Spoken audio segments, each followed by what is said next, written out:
એટલે કોઈ પણ અધિકારીએ પોતે માલિક છે એવું સમજવાનું નથી। આજે આ બધા માલિકો આવ્યા છે, જવાબ માંગે છે। કલેક્ટર, ડીડીઓ, નિયામક ડીઆરડીએ ના અને 5 તાલુકાના ટીડીઓ ને બોલાવો, પછી જ અમે અહીંથી ખસીશું। અમારે પોલીસ સાથે કોઈ લેવા દેવા નહીં। કાયદો અને વ્યવસ્થા જળવાય એ જવાબદારી પોલીસની છે। પોલીસ મિત્રોને હું વિનંતી કરું છું, ભાઈ અમે વેલ ગ્રેજ્યુએટ લોકો છે, અધિકારો માટે અમે લડીશું, બરાબર। અમે આ સીન સપાટાને લાકડી લાઠીચાર્જ ભાતીચાર્જથી ડરવા વાળા લોકો નથી। અને તમે એ કરવા માંગતા હોય તો પણ અમે તૈયાર છે, ચાલો લડી લઈએ। જ્યાં સુધી અમે સંવાદમાં માનીએ છીએ તો સંવાદમાં રહો। જે દિવસે સંવિધાન અમે સાઈડ પર મૂકીશું, સંવાદ સાઈડ પર મૂકીશું, આરપારની લડાઈ થશે। આ તમને કહી દીધું। કોઈના મગજમાં બીજો ધુમાડો હોય ને, તમારો બધાનો પગાર સરકાર પ્રજાના ટેક્સ થી આપે છે, કોઈના કમલમમાંથી પગાર નથી આવતો। કેમ ભાઈ સભ્ય નોંધણી અધિકારીઓ કરે છે? કોણે કીધું? કોઈ કયો પરિપત્ર છે? બતાવો અમને। એટલા માટે કેમ છો અહીંયા collector Shri Narmada, DDO Shri Narmada, DRD નિયામક શ્રી અને 5 તાલુકાના ટીડીઓ હશે તો જ અમે ખુલાસો આપીશું। અમે બધા પુરાવા લઈને આવ્યા છે, પુરાવા સમેત ખુલાસો અમે આપવા તૈયાર છે। બધા અધિકારીઓને અમને ખુલાસો જોઈએ।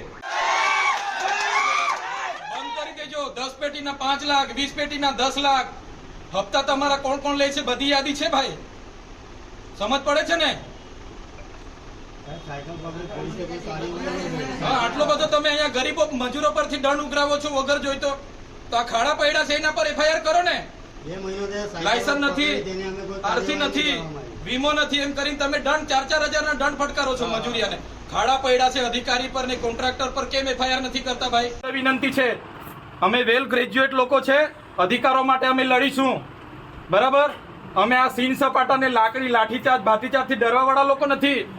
અને તમે એ કરવા માંગતા હોય તો પણ અમે તૈયાર છે, ચાલો લડી લઈએ। આટલો મોટો ભ્રષ્ટાચાર થયો છે, કઈ નિરાકરણ આવ્યું છે? અહીંયા ધરણા પર બેઠા હતા બોર્ડની નીચે, શું થયું? આટલી બધી નુકસાની થઈ છે ખેડૂતોની, કોણ સર્વે કરવા આવ્યું છે? કોઈ આવ્યું છે સર્વે કરવા? એ બધા ભૂલવું નહીં જોઈએ, સાહેબગીરી બંધ કરી દેજો, બરાબર। નોકરું કરવું હોય તો હરકા કરો બધા। અમે પણ પ્રજાના નોકર છે, અમને પણ પ્રજાના ટેક્સથી પૈસા મળે છે ને। આ કલેક્ટર કચેરી કોઈના બાપની જાગીર નથી ભાઈ। नहीं तो खुर्सी खाली करो, नहीं तो खुर्सी खाली करो। भाजपा तेरी तानाशाही नहीं चलेगी, नहीं चलेगी। भाजपा तेरी तानाशाही नहीं चलेगी, नहीं चलेगी। पुलिस तेरी दादागिरी नहीं चलेगी, नहीं चलेगी। पुलिस तेरी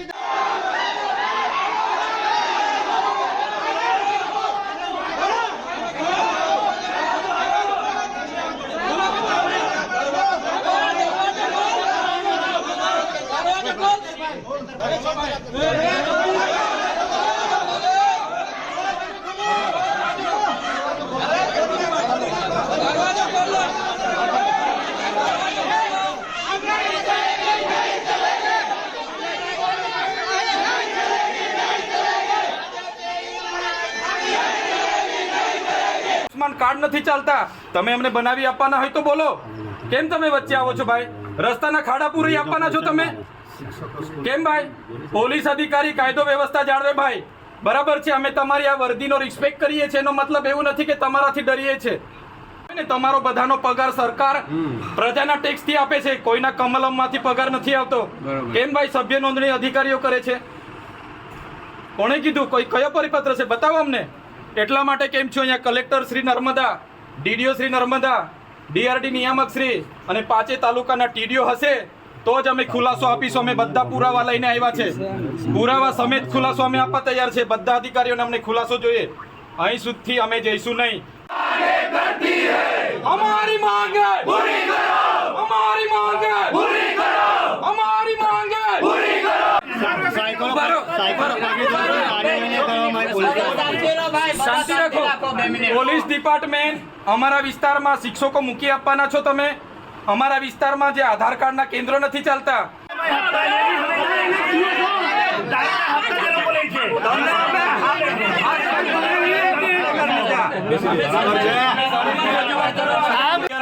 અને 5 તાલુકાના ટીડીઓને બોલાવો, પછી જ અમે અહીંથી ખસીશું।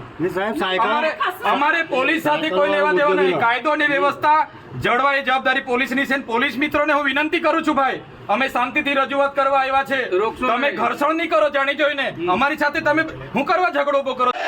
पुलिस तेरी दादागिरी